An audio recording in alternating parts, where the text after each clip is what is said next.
বন্ধুরা, দুপুরবেলা চলে এসেছি। আজকে রবিবারের বাজারে খাবারের মেনু নিয়ে এসেছি। এই যে আমার মেয়ে খেতে বসে পড়েছে। এই দেখো বসে আছে আর ও পেছন থেকে চেঁচাচ্ছে। আর একটাকে দই ভাত খাইয়ে ঘুম পাড়িয়ে দিয়েছি। আলোটা জ্বালিসনি কেন? আলোটা জ্বাল। এইবার চলো আজকে খাবারের মেনুটা দেখাবো। আমার মেয়েকে যদি রোজ রোজ লঙ্কার তেল করে ভাত দেওয়া হয়, ওটাই ওর ভাল লাগে। বলে তুমি কেন এইটা করেছো ওইটা করেছো। দেখো আজকে খাবারের মেনু। আগে মেয়েকে থালাটা দিয়ে দিই।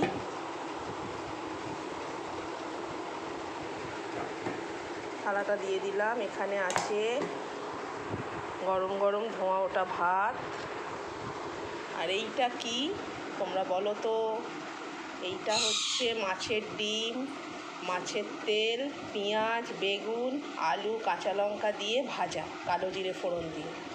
তোমরা এটা কে কে খেতে ভালোবাসো এই বর্ষাকালে আমাকে কমেন্টে জানিও। আর আছে শুক্তো। আজকে রবিবার, একটু তেঁতো আমার বাড়িতে হয়। এই যে হলো শুক্তো, এটা হয়েছে শুক্তো। কিরে শুক্তো খাবি তো? না, ও শুক্তো খাবে না, ও শুক্তো খায় না। এই যে ওর জন্যে এইটা হয়েছে ডিমের আলু দিয়ে কারি। ও ডিম আলুর কারি খেতে খুব ভালোবাসে, সেই জন্যে ওর জন্যে করা হয়েছে ডিম আলুর কারি। আজকে বন্ধুরা আমার বাড়িতে এই মেনুই হয়েছে। তোমাদের বাড়িতে আজকে কী কী মেনু হয়েছে অবশ্যই কমেন্টে জানিও। আর একটা লাইক, একটা শেয়ার করে দিও। টাটা।